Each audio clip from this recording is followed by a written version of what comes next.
Bismillah. Assalamualaikum warahmatullahi wabarakatuh. Bismillahirrahmanirrahim. Alhamdulillahi rabbil alamin. Alhamdulillahillati bi'ibadihi al-alimi bimuradih, alladhi ammal wujuda bijudihi wa karamihi wa minanihi wa ihsanih.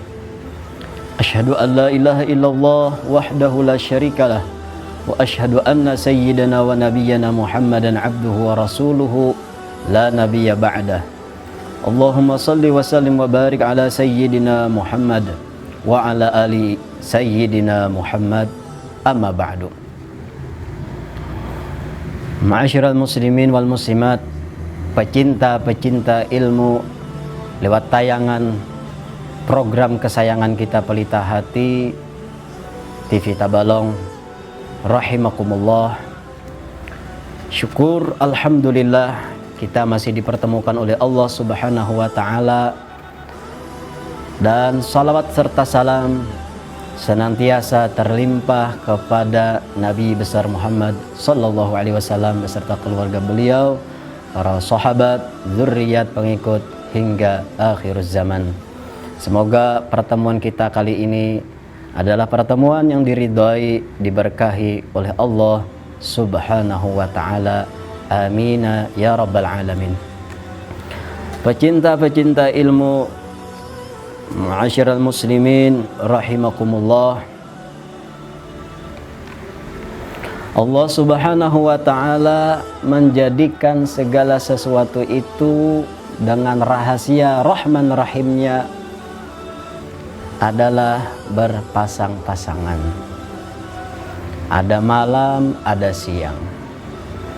Ada gelap, ada terang. Ada laki-laki, ada perempuan. Ada nikmat, ada ujian dan musibah di dalamnya.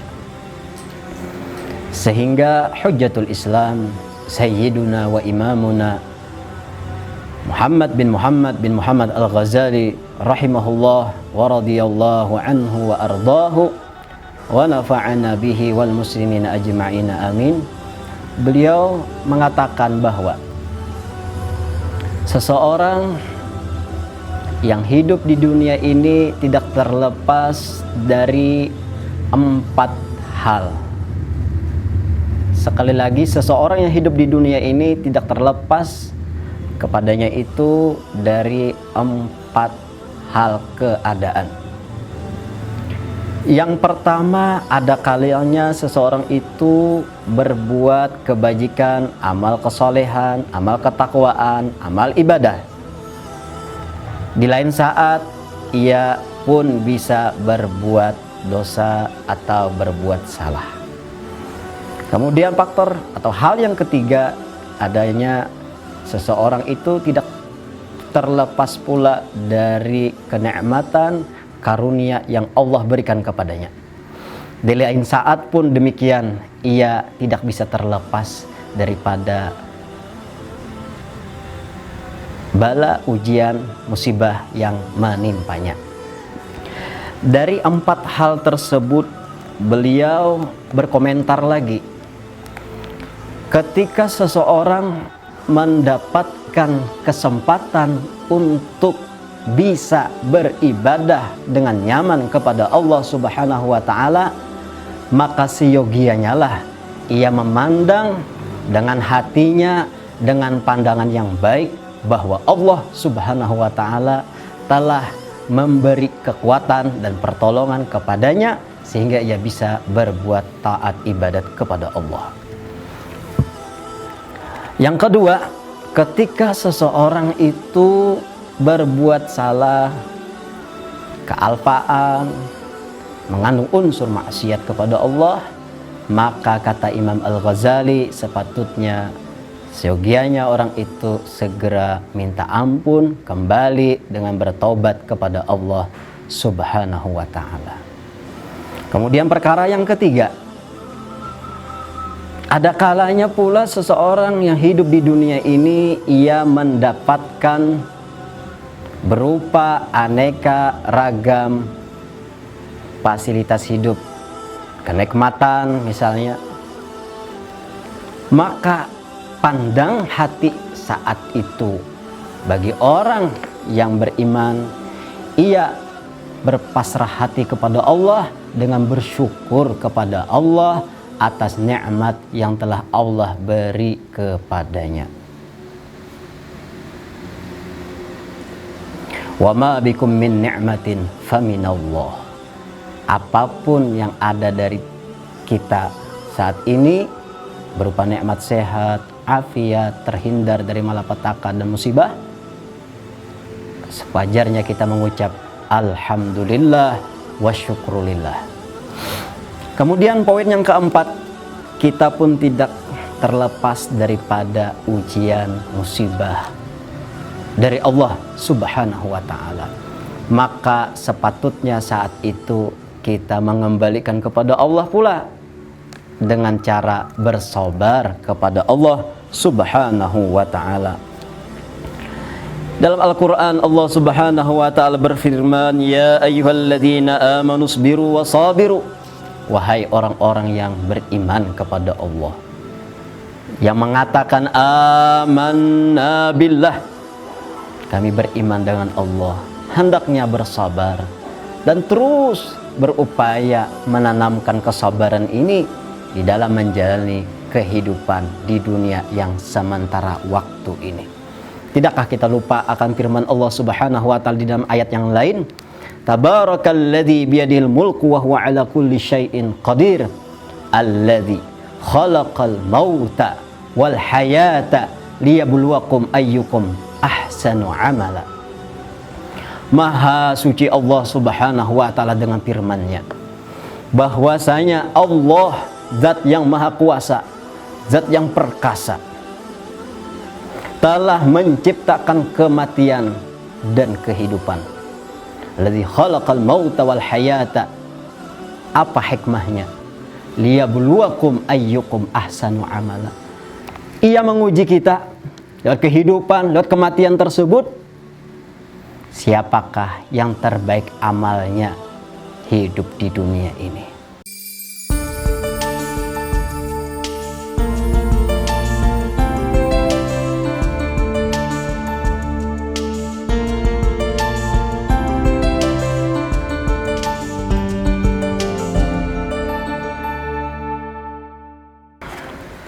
Pecinta-pecinta ilmu, asyiral muslimin wal muslimat rahimakumullah. Sebagaimana kita uraikan barusan, Allah menciptakan kematian dan kehidupan supaya menguji di antara kita siapa yang terbagus amal perbuatannya. Ulama hikmah mengatakan, kenapa, apa hikmah Allah Subhanahu wa ta'ala mendahulukan firman-Nya tersebut? Dialah yang menciptakan kematian, baru kehidupan, seolah-olah ada isyarat yang tersirat dari yang tersurat tersebut. Di antaranya adalah bahwasanya kehidupan akhirat adalah kehidupan yang kekal abadi, dan itulah kehidupan yang sebenarnya. Kalau hidup kita di dunia ini hanya sebatas sementara waktu, temporer, tetapi kelak kehidupan di akhirat jauh lebih kekal dan abadi. Oleh karenanya ujian yang menimpa terhadap seorang yang ada di dunia ini, terkhusus kepada orang yang beriman kepada Allah, hakikatnya ujian tersebut adalah untuk melatih dirinya supaya lebih bisa mendekat kepada Allah Subhanahu wa ta'ala. Bukankah kehidupan setelah ini ada kehidupan yang jauh lebih baik daripada di dunia ini? Walal akhiratu khairul laka minal ula. Ujian yang kita rasakan saat ini, apalagi saat ini mungkin sedang viral dan booming seperti wabah penyakit virus corona atau lain-lainnya. Hendaknya bagi orang yang mengata amanna billah, kami berserah diri kepada Allah, menerima ketetapan dari Allah subhanahu wa ta'ala, ia memandang ujian tersebut dengan pandangan hikmah, bahwa itu adalah bentuk kasih sayang Allah subhanahu wa ta'ala. Bukan kita asik terlena dengan berita atau viral sehingga kita melupakan bahwasanya ada ujian terberat kita kelak ketika kita sudah meninggal dunia. Ujian terbesar, musibah terbesar di dunia ini sebagaimana tertera dalam Al-Quran surat Al-Baqarah ayat 155. Allah bertutur firman, wala nabluwannakum bisyai'in minal khauf wal ju' wa naqsin minal amwal wal anfusi wath thamarat wa basyiris sabirin alladzina idza asabathum musibah qalu inna lillahi wa inna ilaihi raji'un. Musibah terbesar, ketahuilah bersama, ya penyakit, sakit, kekurangan harta benda, meninggal sanak famili, berkurangnya sandang pangan dan lain sebagainya, itu bisa dimaknai musibah pula. Namun ada musibah selalu menyertai kita hidup di dunia ini yang mungkin kita tidak menyadarinya bahwa itu musibah pula. Misal, saat adzan berkumandang, kita tidak tergerak hati dan langkah untuk menyambut seruan Allah, hayya 'alas shalah, hayya 'alal falah. Itu sebenarnya adalah musibah juga. Saat kita diberi kesehatan oleh Allah, kita tidak bisa mempergunakan kesehatan tersebut untuk taat, bertaqarrub, mendekat diri kepada Allah. Itu pun sebetulnya adalah musibah.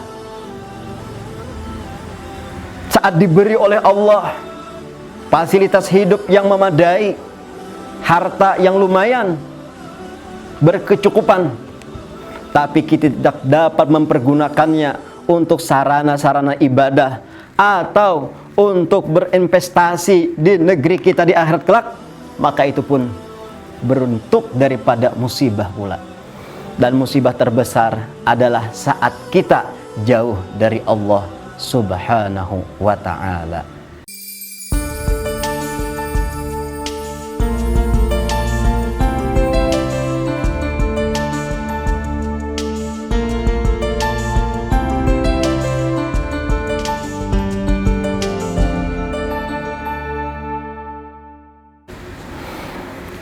Ikhwani rahimakumullah, pecinta-pecinta ilmu lewat tayangan Pelita Hati kesayangan kita TV Tabalong.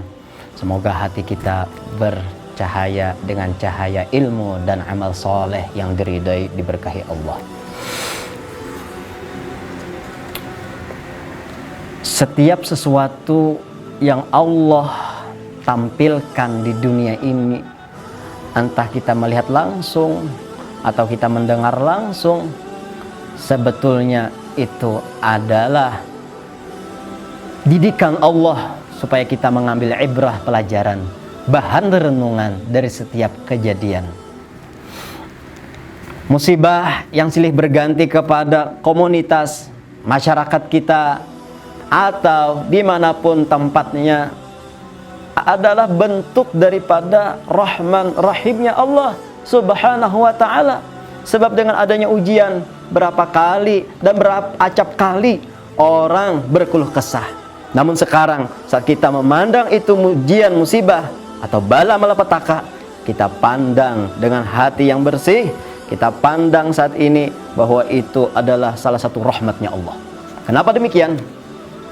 Jawabannya tidak lain, kita bacakan salah satu makalah daripada ulama. Wa min rahmatihi an naghasa alaihim ad-dunya wa qadaraha li alla yaskunu wa la yatma'innu ilaiha. Allah menguji manusia di dunia ini dengan segala macam problematik kehidupan yang ada, supaya tidak lain manusia itu jangan sampai terlena di dunia yang menghanyutkan ini. Jangan sampai nikmat membawa sengsara.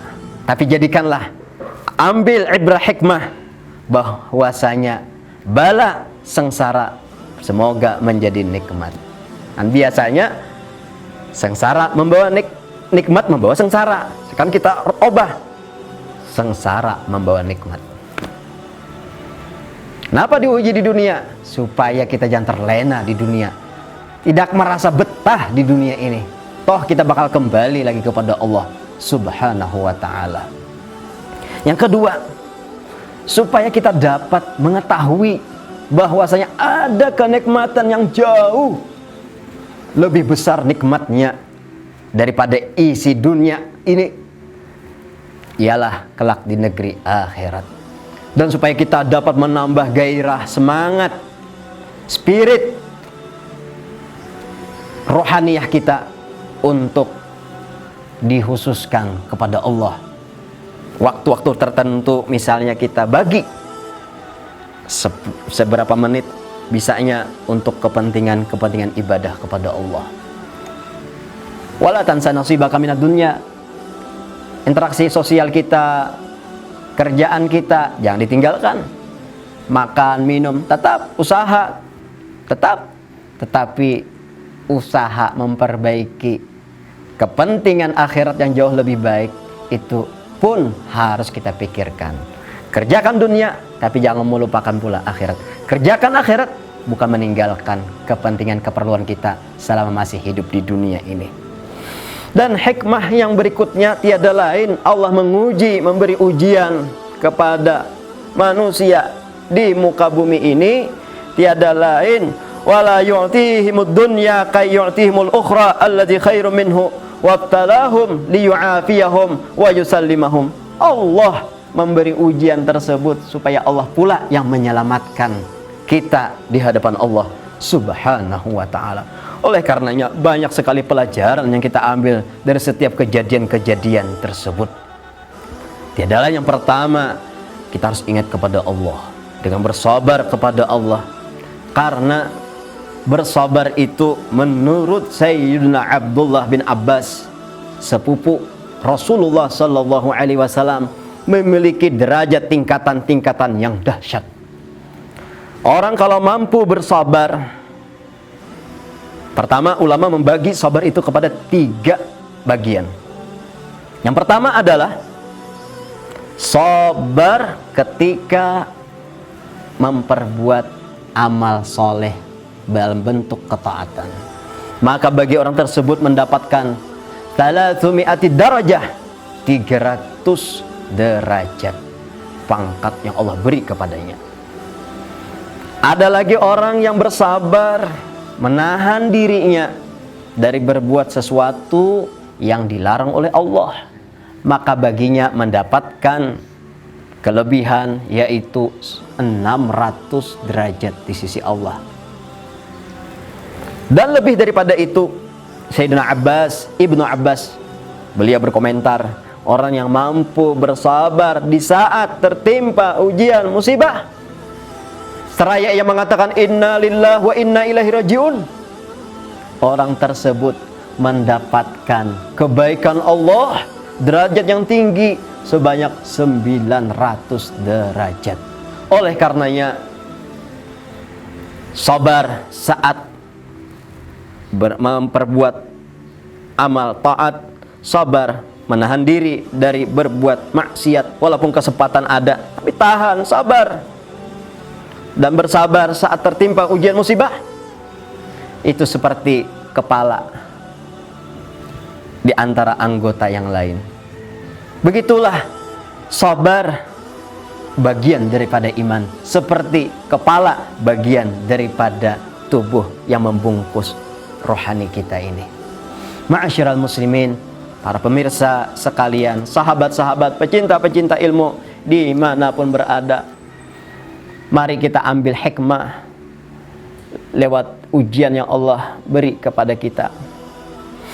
Jangan terlena. Yang pertama, jangan terlena, hanyut dengan ujian tersebut sampai sibuk memikirkan menstok makanan, memborong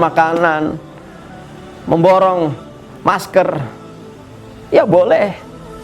Boleh kita itu khawatir, tapi gak boleh kita itu takut dengan ujian yang Allah beri. Yakinlah Allah memberi ujian sesuai dengan kemampuan kita di dalam memikulnya. La yukallifullahu nafsan illa wus'aha. Semoga musibah yang menimpa kaum muslimin dan dimanapun berada menjadi ilmu pelajaran, dapat meningkatkan kualitas iman Islam kita kepada Allah, dan pasti setiap kesulitan itu akan berbuah kebaikan. Amin ya rabbal alamin. Terima kasih, semoga bermanfaat. Wassalamualaikum warahmatullahi wabarakatuh.